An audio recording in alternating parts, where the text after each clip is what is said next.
Just a quick one on the Donegal Championship. And before we even get to the Donegal Championship, don't think I've been chatting to you since Jim McGuinness. It was announced that Jim McGuinness was coming back.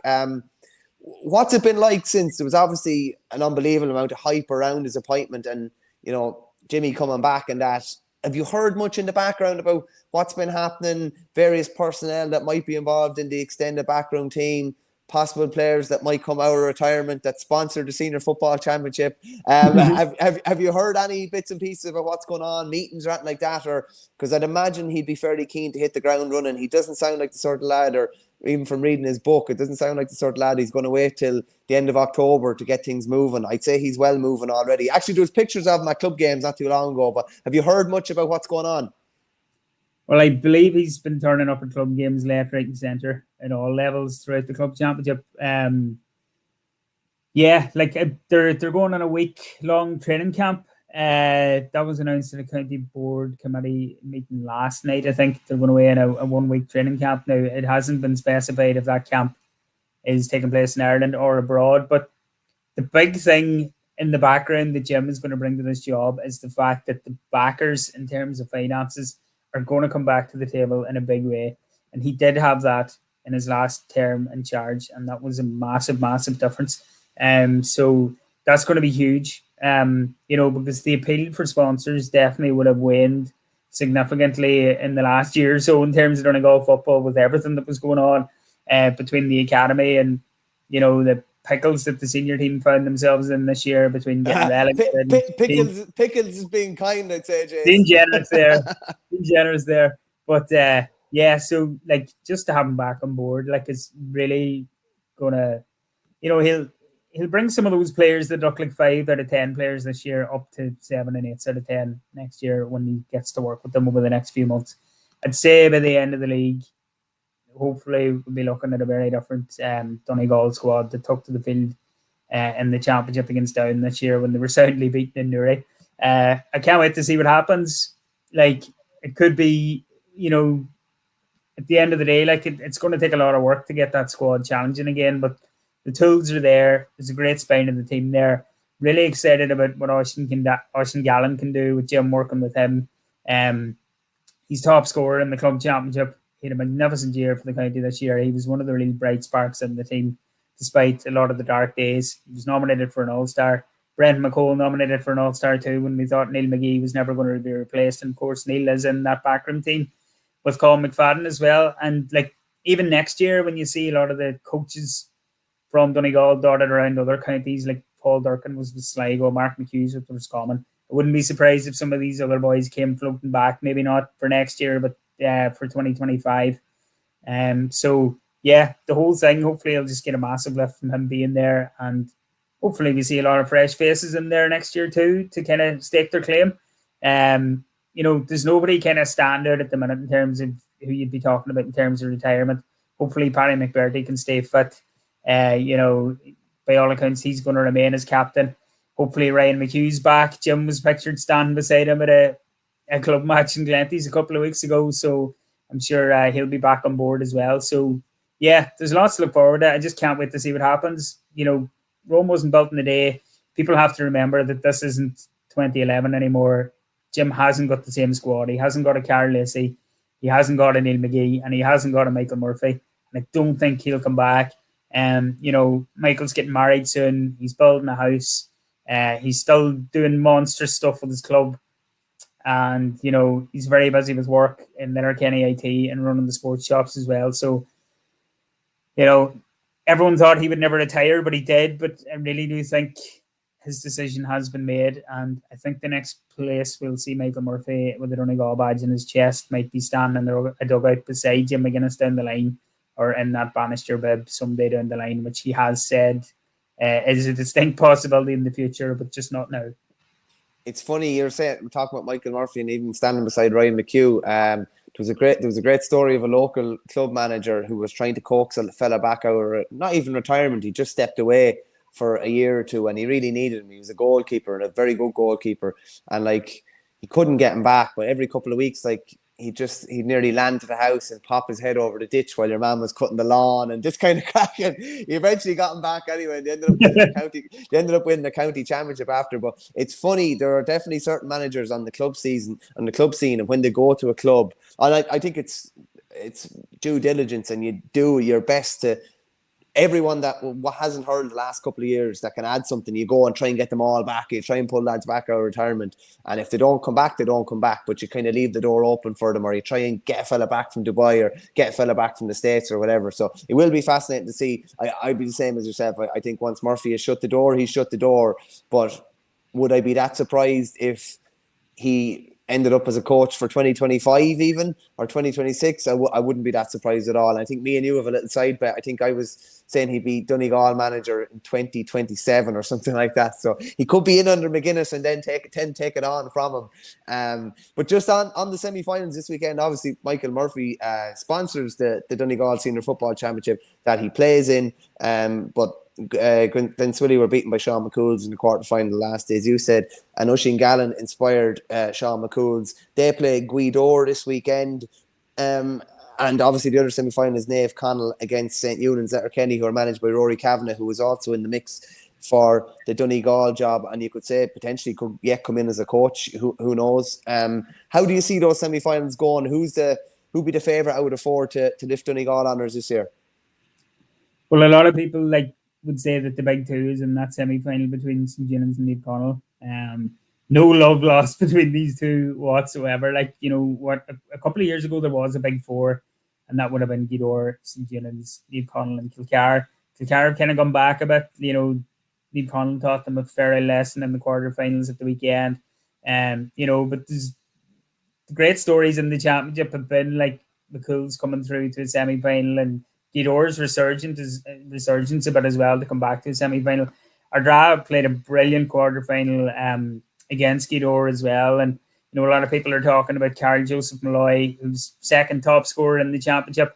And, he'll definitely be in Jim McGuinness's radar for next season. The clues in the surname, he's Anthony's nephew. Wonderful, wonderful footballer. His brother John Ross was in the county squad this year and last year, of course, as well. So, he looks like a great young talent. The scores in some of the games have been through the roof, Mick. Donegal club football has been rightly sneered at for a long time in terms of defensive tactics and that, but there was 8 goals in that Ardra Guidor game, just crazy. And some of the scores that have been racked up, I think Glenty's got 4 goals against Kilcar, so there's a real feel good factor around Donegal football at the minute, and a lot of that's come from the nature of football that's been played in the club championships as well. I saw John Harron pontificating about it yesterday too, and he's very happy with what he sees, and John's well clued in terms of the club scene in Donegal, a big St. Eunan's legend, of course, but that's bringing big crowds to the games as well. And the Sean McCool's journey in particular is fascinating. They'll be delighted with that draw. They'll really fancy getting to a final, and they're playing on their home ground as well in Ballbofay. But all eyes are on the other one really.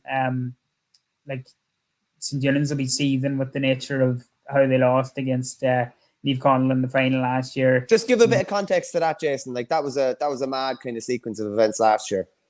Yeah, it was there was huge anger from St. Eunan's in terms of the refereeing decision that saw Niall O'Donnell sent off, and there was a huge fallout from it. Val Daly was the linesman, and he called the referee over to say there was a red card when there clearly wasn't a red card. There was just a bit of scuffling off the ball, and that really was the turning point in the game. And apparently that moment led to the domino effect, which saw Rory Kavanagh pulled out of the Donegal job. They were that furious. Really? Okay. Yeah, I hadn't actually realised that. Yeah. A lot of that's yet to come to the surface. But it seemed to be the straw that broke the camel's back when Rory was being lined up for the job, but he's refused to comment on any of that stuff. But, by all accounts, that's kind of what happened, which is an awful shame. St. Eunan's were robbed by a terrible refereeing decision. There's no two ways about it. Naomh Connell are a brilliant side. You can't take anything away from them either. Anthony Thompson and Leo McClune and one or two of their other, Owen Wade, I think, as well. We're all honoured there at the weekend for their quarter-final win against Kilcar. I think it was their 100th appearance for the club. That's phenomenal. Like, you know, like all those boys have been going a long time and they've just been phenomenal servants, and they're still absolute machines at club level. But like the panels and units have, and the hunger for revenge they'll have after last year will be absolutely massive. So I wouldn't be surprised if they scrape through by just a point or two. But you can't just do not know when to die. Like they remind me of Dublin under Jim Gavin. You can throw anything you want at them; they'll know how to react and handle it. So it's very, very hard to call. Like most people would say, whoever come out of that game will win the Dr. Maguire. But you know, McCool's and Gidor will love the fact that there's no attention on them. Both clubs have nothing to lose. Or McNeilis is back playing great stuff for Gidor as well. The likes of Cassidy and a few of the older heads have moved on, but the McGee's and all are still going strong. So that game can go either way too. But I fancy McCool's just based on the fact that Ocean Gallen seems unstoppable at the moment, and his form alone should just put them in the final. I wonder, is there any hope of McNeilis being coaxed back into the county fold under McGuinness? Yeah. It's another one. Still great potential there. Phenomenal player when he came on the scene under Jim, especially in 2014. It was just fantastic that summer, you know. But great to see him back in a Donegal jersey. When he did come back a couple of years ago under Bonner, there was huge hopes, but then he was gone again. But like, it's common knowledge that Owen's a bit of a free spirit away from the field. So, you know, unless he absolutely wants to do it, I wouldn't say he'll be there. This question from Traumspieler has come in, and the right person to be asking. I'll just fly through these 4 comments and then we'll discuss it. He says, Michael Murphy, the best all-round footballer there has ever been. Could do it all. Left foot, right foot, catch overhead, freeze off ground or from hand, impeccable discipline, born leader, discuss. River Power just comes in. Freakishly strong too. Very good reader to play. P-Well74 chimes in. Murphy built like a man at 18. Super player and leader. Yeah, the man-child when he was playing with DCU. He's only 18, 19. Traumspieler just adds in as well. Yeah, Murphy was unreal. Maybe Anthony Toll had a comparable skill set. Another incredible player.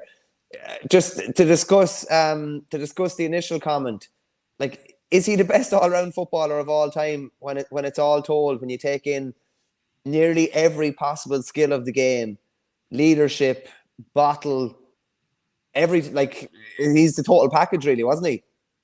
Oh, absolutely. Like, you saw the impact his departure had in that Donegal dressing room. Like that shadow will never be filled. Like, you know, I'd be good friends with Brendan Verney, and he'll always tell you the best 2 footballers in Donegal would be Michael Murphy. If you split him in 2, he'd be 1 and 2. You know, like those great moments are what he'll be remembered for, like the 2012 All-Ireland final. Like, but I often think of his dink on the ball in the 2011 quarter-final when he laid the pass off to Cassidy to score that monstrous point to win the game. Like, that's what I often think of when he came out and just dinked it up, difficult conditions, everything on the line at Croke Park. And what he's done at club level too, he's just absolutely torn teams to shreds. Like we came up against him in the 2013 county final, and he just annihilated us. Like, you know, our best man marker, Jason Notter, had been on the county panel with him, like, and just Jo couldn't deal with him, you know. Like, nobody really could. Just an absolute machine. And like the devastation in the county when he announced his retirement was really, really something else. Like, you know, it was a real house parade kind of stuff. But I've no doubt he will be back on the sideline and be that leader again in a much different capacity.